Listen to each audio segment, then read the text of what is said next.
بسم الله الرحمن الرحيم الحمد لله الذي وحده والصلاة والسلام على من لا نبي بعده أما بعد فأعوذ بالله من الشيطان الرجيم بسم الله الرحمن الرحيم إنا أنزلناه في ليلة مباركة إنا كنا منذرين فيها يفرق كل أمر حكيم آمنت بالله صدق الله العظيم صلی اللہ علی حبیبہ محمد وآلہ واصحابہ وبارک وسلم۔ ناظرین، جیسا کہ آپ سبھی حضرات جانتے ہیں کہ آج کی شب ایک خدائی بجٹ کی رات ہے، شب برات ہے، اور یہ عظیم رات ہے۔ ام المومنین حضرت عائشہ صدیقہ رضی اللہ تعالی عنہا فرماتی ہیں کہ آقا کریم علیہ الصلوۃ نے ارشاد فرمایا کہ 4 راتوں میں خصوصی طور پر اللہ کی رحمت کے دروازوں کو کھول دیا جاتا ہے۔ عید الفطر کی شب، نمبر 2 عید الاضحیٰ، اور نمبر 3 یوم عرفہ یعنی 9 ذی الحجہ شریف، اور نمبر 4 شب برات کو۔ اور یہ بھی ذہن میں رکھیں کہ یہ جو شب برات ہے، یہ جیسے ہماری عیدیں ہوتی ہیں ایسے ہی اللہ نے فرشتوں کی عیدیں بھی بنائی ہیں۔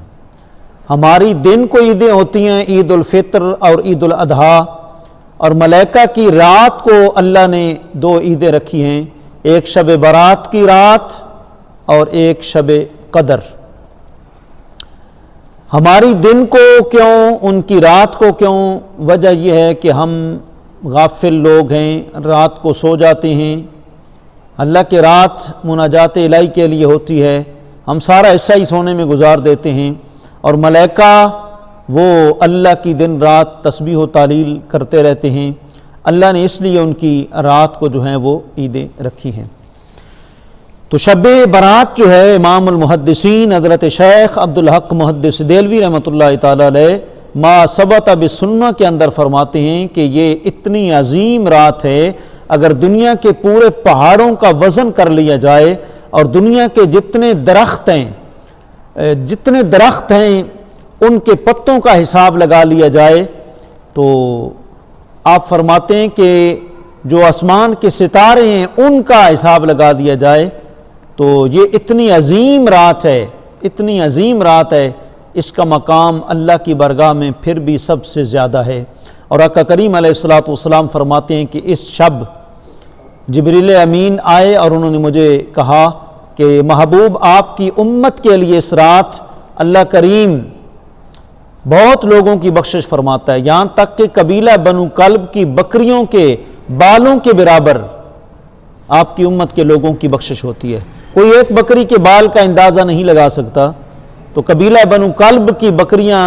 عرب کے اندر، محدث ملا علیہ قاری مرقات شرح مشکات میں آپ فرماتے ہیں کہ عرب کا بنو کلب واحد قبیلہ تھا جس کے اندر سب سے زیادہ بکریاں تھیں۔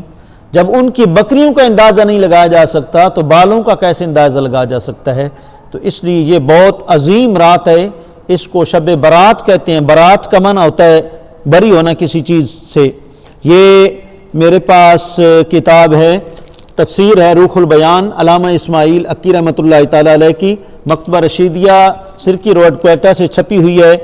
اس کے اندر آپ لکھتے ہیں کہ حضرت عمر بن عبدالعزیز نے لما رفع رأسہ من صلاتہ، کہ جس وقت حضرت عمر بن عبدالعزیز شب برات آئی اور آپ جو ہے وہ نماز سے فارغ ہو کر آپ نے آسمان کی طرف سر کو اٹھایا تو پھر ایک سبز رنگ کا رکا پایا جس کا قد اتصل نورھا بالسماء، جس کا نور آسمان کے ساتھ ملا ہوا تھا، اور اس میں لکھا ہوا تھا ھذہ براءۃ من النار من الملک العزیز لعبدہ عمر بن عبدالعزیز، کہ یہ رات جو ہے ملک عزیز یعنی مالک کی طرف سے عمر بن عبدالعزیز کے لیے جہنم سے برات ہے، جہنم سے بری ہونے کی رات ہے۔ اور آپ فرماتے ہیں کہ ان فی هذه الليلة براءة للسعداء من الغضب فرمایا کہ اس کو برات اس لیے بھی کہتے ہیں کہ یہ جب رات آتی ہے تو اللہ کے غضب سے خوشبخت اور صالحین نیک لوگ جو ہے وہ بری ہو جاتے ہیں. فَقَضَىٰ فِيهَا بَرَاتٌ لِلْأَشْقِيَاءِ مِنَ الرَّحْمَةِ. اور اسی طریقے سے فرمایا کہ جو بدبخت لوگ ہوتے ہیں وہ بھی اللہ کی رحمت کی وجہ سے جو ہے وہ بدبختی سے برات کر لیتے ہیں. اور بھی اس رات کی جو ہے وہ بہت ساری خوبیاں ہیں. اس رات کیا کرنا چاہیے؟ اس رات کثرت سے قیام کریں، نوافل پڑھیں جی. اور ذہن میں رکھیں کہ نوافل کون پڑھے؟ وہ پڑھے جس کے ذمے کوئی قضا نماز نہیں ہے، اس کے لیے نوافل کی فضیلت ہے. نوافل سے ہم منع نہیں کرتے. بخاری کی روایت ہے یتقرب الی عبدی بالنوافل. بندہ کثرت نوافل کے ساتھ، وہ اللہ فرماتا ہے حدیث قدسی ہے کہ میرا بندہ زیادہ نوافل پڑھ پڑھ کے میرا قرب حاصل کرتا ہے. نوافل سے ہم منع نہیں کرتے، بلکہ اکابرین کا جو طریقہ تھا، امام غزالی رحمۃ اللہ تعالی علیہ فرماتے ہیں یصلی احیاء العلوم کے اندر یصلی فی اللیلۃ الخامسہ، فرمایا کہ جب یہ رات آتی تھی 15 شعبان المعظم کی تو لوگ کیا کرتے تھے؟ 100 رکعت نماز پڑھتے تھے اور ہر رکعت ایک سلام کے ساتھ، اور ہر رکعت میں سورہ فاتحہ کے بعد سورہ اخلاص 10 مرتبہ پڑھا کرتے تھے. تو اس طریقے سے یوں جو ہے وہ 100 رکعت پڑھا کرتے تھے. اور فرماتے وَإِن شَاءَ صَلَّىٰ 10 رکعات، اگر چاہیں تو 10 رکعتیں پڑھ لیں اور ہر رکعت میں سورہ فاتحہ کے بعد 100 مرتبہ سورہ اخلاص جو ہے وہ پڑھ لیں. تو فرمایا کہ سلف صالحین اس نماز کو پڑھا کرتے تھے اور اس کا نام ہے صلاۃ الخیر. وَيَجْتَمِعُونَ فِيهَا، اور اس میں وہ اکٹھے ہوتے تھے اور کبھی کبھار اس کو جو ہے وہ اکٹھے ہو کر پڑھا کرتے تھے. اور حضرت خواجہ حسن بصری رحمۃ اللہ تعالی علیہ فرماتے ہیں حدثنی 30 من اصحاب النبی صلی اللہ علیہ وسلم ان من صلی هذه الصلاة في هذه الليلة نظر الله إليه 70 نظرة وقضى الله له بكل نظرة 70 حاجة أدناها المغفرة. فرماتے ہیں کہ حضرت خواجہ حسن بصری فرماتے ہیں کہ مجھے حضور کے 30 صحابہ نے یہ حدیث بیان کیا ہے کہ جس نے اس رات نماز پڑھی اللہ تعالیٰ 70 مرتبہ اس کو نظر رحمت سے دیکھے گا، اور ہر نظر کے بدلے اللہ تعالیٰ اس کی 70 حاجتوں کو پورا فرمائے گا. اور سب سے ادنا حاجت کیا ہے؟ اس کے گناہوں کی مغفرت ہے جی. تو لہٰذا یہ ہمارے بخشش و مغفرت کی اور رب کو منانے والی رات ہے، اور اس میں لوگ کثرت کے ساتھ جو ہے وہ نوافل پڑھتے ہیں. لیکن ذہن میں رکھیں نوافل وہ پڑھے جس کے ذمے قضا نماز کوئی نہیں ہے. ہمارے ہاں تو ہر دوسرا بندہ اس کے ذمے کچھ بچپن کی عمر کی سکول اکیڈمی کی عمر کی وہ قضا نمازیں کر دیتا ہے، کچھ سفر کی اندر قضا نمازیں ہو جاتی ہیں، کچھ بڑھاپے کی وجہ سے نمازیں قضا ہو جاتی ہیں، کچھ بیماری کی ایام اسپتال میں رہنے کی وجہ سے نمازیں قضا ہو جاتی ہیں، کچھ دنیاوی مصروفیات اور مشاغل کی وجہ سے نمازیں قضا ہو جاتی ہیں. تو جب تک قضا نمازیں باقی ہیں نفل قابل قبول نہیں ہے. اور یہ کسی ایک فرد کی بات نہیں ہے، یہ مجدد دین و ملت علمدار عشق رسالت امام احمد رضا خان فاضل بریلوی رحمۃ اللہ تعالی علیہ کا دنیا بھر میں یہ فتویٰ جو ہے وہ چل رہا ہے کہ جس کے ذمے قضا نمازیں ہیں اس کے فرائض جو ہے کیا کہتے ہیں اس کے نوافل قابل قبول نہیں، بلکہ صلاۃ التسبیح اور دیگر جو سنت غیر موقدہ ہیں ان کی جگہ پر بھی قضا نماز جو ہے ہر مسلمان کو پڑھنی چاہیے. یہ دیکھیے میرے ہاتھ میں فتاوی رضویہ شریف دنیا بھر کی جو ہے وہ عظیم اسلامک یونیورسٹی جامعہ نظامیہ رضویہ کہ رضا فاؤنڈیشن جو اشاعتی ادارہ ہے اس کے تحت یہ فتاوی رضویہ شریف چھپا ہے. فتاوی رضویہ کی 10ویں جلد ہے، اس کو بھی آپ دیکھ لیں. اور حضرت شیخ عبد القادر جیلانی غوث اعظم صمدانی ان کی یہ کتاب ہے فتوح الغیب، اس کو بھی آپ دیکھ لیں. میں نے اس کے متعلقہ کچھ بات کرنی ہے. اور اسی طریقے سے مفتی اعظم پاکستان مفتی منیب الرحمان نعیمی صاحب کی یہ فتاوی تفہیم المسائل، یہ جو ہے اس کی 2ری جلد ہے، اور یہ فتاوی تفہیم المسائل کی 1 جلد ہے. یہ ساری کتابوں کی آپ سٹڈی کریں، مطالعہ کریں ہمارے اکابر کا کیا فتویٰ ہے. جس بندے کے ذمے فرض جو ہے نماز باقی ہے، یعنی قضا نماز وہ فرض ہے اور قرض ہے، اس لیے اس کو ادا کرنا ضروری ہے. تو شب برات، شب قدر، شب معراج جیسی مقدس راتوں میں ان چیزوں سے جو ہے وہ فائدہ اٹھانا چاہیے. اعلیٰ حضرت امام علیہ سنت کا یہ فتاوی رضویہ ہے، رضا فاؤنڈیشن کا، صفحہ اس کے 100 جو ہے وہ 78 سے یہ مسئلہ شروع ہو رہا ہے اور دیکھیں اعلیٰ حضرت عظیم البرکت سے یہی مسئلہ پوچھا گیا کہ حضور اس کے متعلق آپ کا کیا خیال ہے، ایک بندے کے ذمے قضا نمازیں باقی ہیں، وہ نفل پڑھتا رہتا ہے، تو آیا وہ نوافل اس کے قابل قبول ہیں کہ نہیں؟ اعلیٰ حضرت عظیم البرکت نے فرمایا وہ نوافل قابل قبول نہیں، بلکہ بڑی سختی اور شدت کے ساتھ آپ نے روایات جو ہیں وہ ذکر کی ہیں۔ یہ سب سے پہلے یہ المسانید والمراسیل من الجامع الکبیر حدیث نمبر 199 ہے، مسند ابو بکر صدیق ہے، اور دار الفکر بیروت کی یہ کتاب جو ہے چھپی ہوئی ہے، اس کی عبارت امام اہل سنت نے ذکر کی کہ جس وقت حضرت ابو بکر صدیق رضی اللہ تعالیٰ عنہ کا موت کا وقت قریب آیا، دعا عمر فقال اتق اللہ یا عمر، آپ کے موت کا وقت جب قریب آیا آپ نے حضرت فاروق اعظم کو بلایا، فرمایا عمر اس بات کا اللہ سے ڈرو اور اس بات کا خیال رکھنا کچھ عمل ہیں جو دن کو کیے جاتے ہیں اب وہ رات کو قابل قبول نہیں، اور کچھ رات کے عمل ہیں جو دن کو قابل قبول نہیں، وَأَنَّهُ لا يقبل نافلۃ حتى تؤدي الفریضہ، اور فرمایا نفل قبول اس کے نہیں کی جائیں گے یہاں تک کہ وہ بندہ فرض ادا نہ کرے، یعنی فرض ادا کرنے کے بعد پھر جتنے نوافل پڑھے گا پھر قرب کا ذریعہ وہ بنیں گے، لیکن جب تک قضا نمازیں اس کے ذمے باقی ہیں اس وقت تک وہ فرض پڑھتا رہے، وہ قابل جو ہے وہ قبول نہیں ہے۔ اور یہ فتوح الغیب ہے، حضرت شیخ عبد القادر جیلانی غوث اعظم صمدانی ان کی کتاب ہے،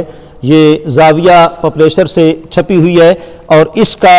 جو مقالہ ہے مقالہ نمبر 38 ہے، تو حضرت غوث اعظم فرماتے ہیں مسلمان کو زیبا ہے کہ سب سے پہلے فرائض میں مشغول ہو، پھر جب اس سے فارغ ہو جائے تب سنتوں میں مشغول ہو، اس کے بعد نوافل و مستحبات کی طرف رجوع ہو، جب تک فرائض سے فارغ نہ ہو سنتوں میں مشغول ہونا حماقت اور نادانی ہے، لیکن اگر فرائض سے پہلے سنت و نوافل میں مشغول ہو گیا تو وہ مقبول نہ ہوں گے، فرائض سے پہلے سنت و نوافل میں مشغول ہو گیا تو وہ مقبول نہ ہوں گے بلکہ موجب خاری ہوں گے، یعنی ذلت کا سبب بنیں گے۔ ایسے شخص کی مثال اس شخص کی ہے جسے بادشاہ نے اپنی خدمت کے لیے بلایا مگر وہ اس کی خدمت میں تو حاضر نہ ہوا اور اس کے کسی امیر کی خدمت میں مشغول ہو گیا جو کہ بادشاہ کا غلام، اس کا خادم اور اس کی قدرت و اختیار کے زیر نگیں ہے۔ حضرت غوث اعظم فرماتے ہیں سیدنا علی بن ابی طالب رضی اللہ تعالیٰ عنہ سے مروی ہے کہ رسول اللہ صلی اللہ علیہ وآلہ وسلم نے فرمایا ایسے نوافل پڑھنے والے کی مثال جس پر فرائض باقی ہوں، یعنی قضا نمازیں باقی ہوں، اس